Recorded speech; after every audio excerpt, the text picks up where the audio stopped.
Radio Lomax, l'émission du 106. Gamin, quand on s'extasiait sur les légendes du hard, il était acquis que le groupe qui jouait le plus fort au monde était Manowar, avec ses peaux de bête, son hypersexualité néandertalienne et son QI négatif. Aujourd'hui, les choses ont changé. Un petit génie new-yorkais, passionné de circuits imprimés, peut très bien s'accaparer le même titre, mais sans le décorum médiéval fantastique pour virilité à la dérive. A Place to Bury Strangers navigue avec sensibilité entre punk, noise, shoegaze, froideur cold wave et bien d'autres choses depuis déjà 2 décennies et est ici en Europe pour nous présenter son 7e album, Synthesizer, sorte de Buddha Ball de tout ce qui fait le sel du groupe, sans jamais oublier que le chaos est son ingrédient principal. Radio Lomax, l'émission du 106. Welcome. Hey, thank you for having me. Thank you for being here, Oliver. Yeah. Okay, let's start. All right, let's get into it. Sure. Your latest LP is entitled Synthesizer, of course.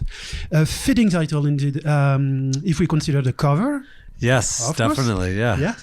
With the DIY thin skit, but also because it captures, in my opinion, what the essence of the band is really about, you know, synthesizes many aspects of Totally. the band. Yeah, you agree with that? Yeah, I would say so, for sure.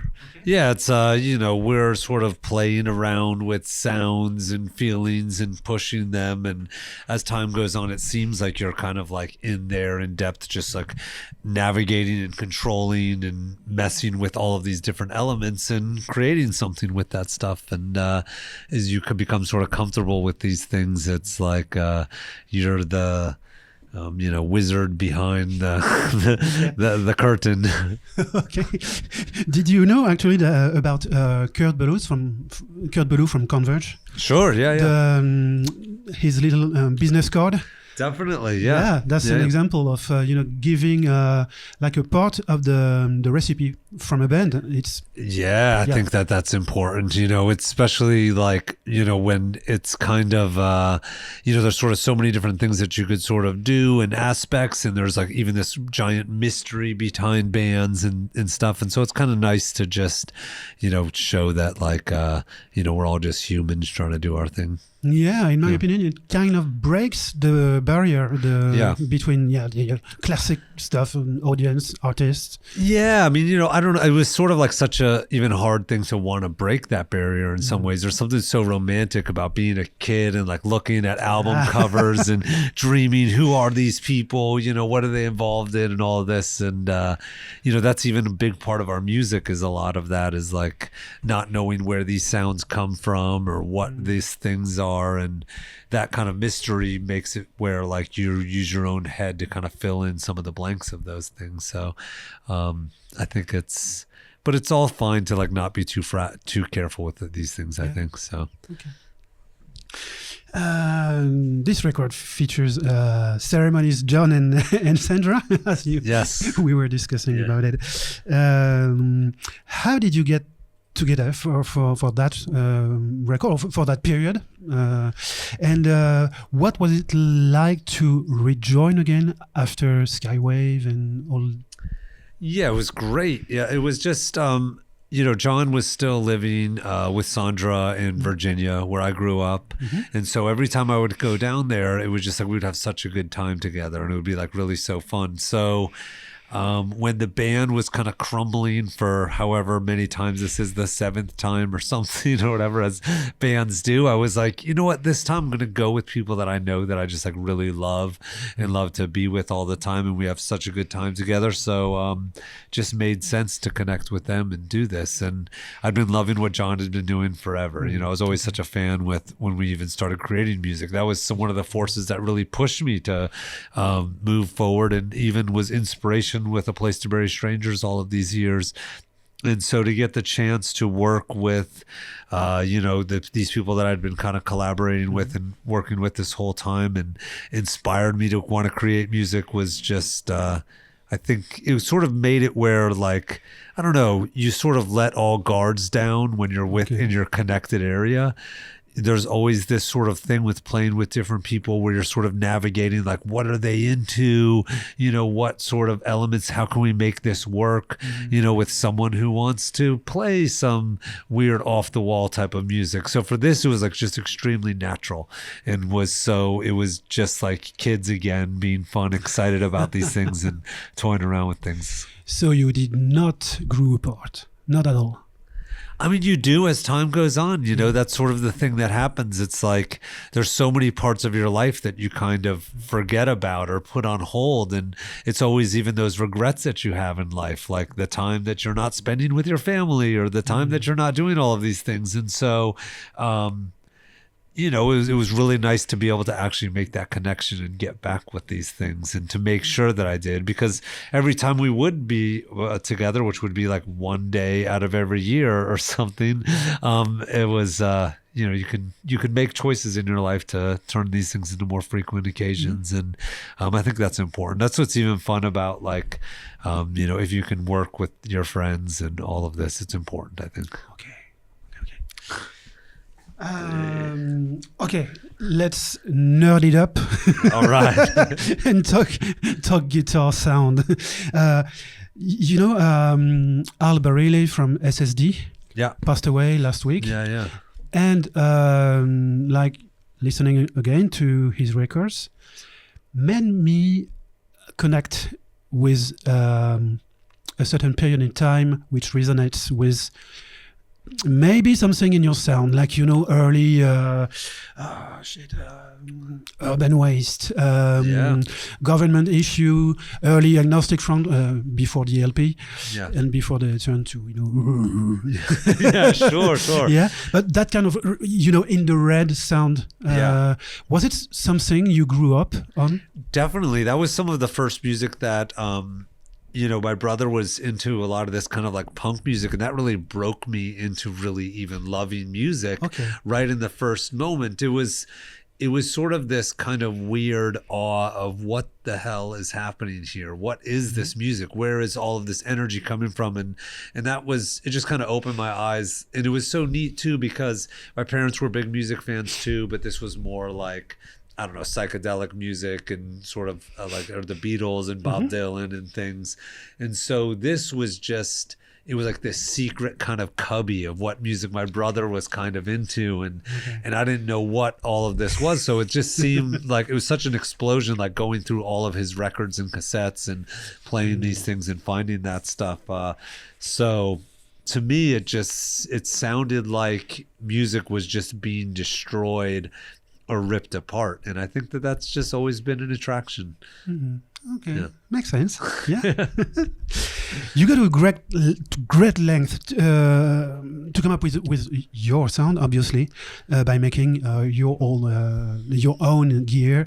Does that result from wanting to be independent, like even in a political sense, or did it just happen because you were like goofing around with circuits? Yeah, I mean, there's no reason to really, I think, have to be independent, but I think you're always kind of like searching and desiring for some particular sounds and some particular things, and it's just always, unfortunately, it's just not out there. And so it's a necessity for us to create these things that we use, and it does make it be exactly what we want, but I even before this tour, I was like convinced I was going to use this like digital processor. I was like, oh, you know what, maybe if I program all this stuff, it'll be kind of like hark back into the way old days of the earlier time when I was first discovering music. So I programmed all these sounds and stuff like that, and we had some practices, and it was just crap. And so it was like, and so it was just, I went back to, I just built some more things for myself that was really what was going to make sense. And, I think you always have these doubts and these ideas that maybe something else is fine or something, but really we use this stuff that's like really specific and honed to our aesthetic and these things that I love. And, and there's these little kind of like details in the things that you design that you wouldn't necessarily say are important, but are really important for the music that I want to make and the way I want to make it. So it's that all being said, like we've shown up at shows where there's none of our gear and I'll use anything or something. Okay. So I don't care, but it is, if you can create it and make it, I think that that's kind of like really true to what you're doing. It is a direct connection to the artists themselves, and I think kind of a cool thing. Okay. Yeah. I was asking you this because I was always wondering how much of yourself was into the persona in the video for Keep Slipping Away. Sure. So yeah, I mean that was an idea that was like it was one of my roommates, and he came up with that idea and shot that whole video, and we made it together with all of them, and it was I think he probably came up with that a little bit as an observation of what he thought my life was like, living with him. So, I was always the guy who would just be nonstop working in the warehouse and always be the forefront of building all of the things that was going on. And I'd always be the guy who wasn't sleeping, and stay up all night working on things while other people would be doing other stuff. And, but, I don't know. So I'm the maniac. Speaking of warehouse, I have to apology because I used to be a freelance writer for Vice Media. No worries. Yeah, no, it's great. No, Noisy? It's okay. Yeah, French, like the French branch of Noisy. That's great. Music stuff, and but when I heard that Vice, about the warehouse, I was like, what a paradox, given it's a media focusing on independent initiatives, and that you're like out of but that was also, to be fair, it's like the nature of what was happening in that area in New York and in all these areas, and what just happens. It's like, what are you going to do? These things get to be kind of like more popular and people move in, and that's just the nature of the beast of that stuff, unfortunately, but it's understandable, as much as all of us were like, what the fuck? And there were, a lot of, people who were working at Vice at the time who were like, I can't believe that we're doing this. This is fucking terrible. And they tried to talk to people and, but if you go there now, when we first moved in, it was like an abandoned area, with like a junkyard across the street. Now it's all these fancy movie theaters and wild, cocktail bars and insane things, so it's just like $20 lattes and exactly, all over the place, Okay, So how do you survive in New York today? It's difficult, and even just everything that's going on in the U.S. just makes it harder and harder and harder, and you get more pissed off and everything, kind of constantly, the state of all the world. But you just have to constantly reinvent what you're doing. It's a weird thing. It's like, as you get kind of like better and better at doing things and more streamlined and everything, there's like constantly this wave and this force, pushing you down and crushing your hopes and dreams, and you have to rebuild, but I guess, whatever. That's part of the fun or something. Crushing hopes and dreams since 2025. Exactly. Okay. And a last one for you. I was wondering, what's your fuel? You tour like a lot, and it's never ending, and you're always busy, always doing stuff. And so, what's your fuel? Anger, joy, coffee, strange Euro food?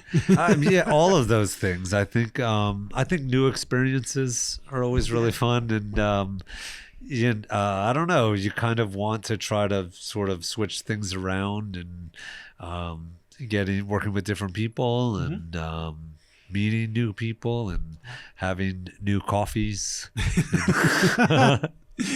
And weirder food. Weirder food. Weirder food. Strange situations, and I don't know. There's always things. As much as you'd think things would seem to be the same, like things are always kind of different. Like we were here you were saying maybe like 2010 or something, 15 years ago. And it's like I have this faint memory of this place. So like already this is like a totally different kind of experience. So it's kind of, for better or for worse, all of these things, but it's kind of magical. I'm super excited about the bands that we're going on tour with right now. The people that we're with, they're like having like a family of all these great people, and it's really cool. So I don't know. It's neat to see all of these things kind of grow and change, and we're lucky that we can be a part of any of this stuff. So I'm thankful. The river is never twice the same Greek shit. There you go. Yeah, exactly. Yeah, you know yeah. that? Yeah, you can always go to another museum or something. You know. There you go. Yeah. Thank you, Oliver, for your time. Thank you for having me. Thank you so much. Thanks a lot. Excellent. Bye Thank bye. you.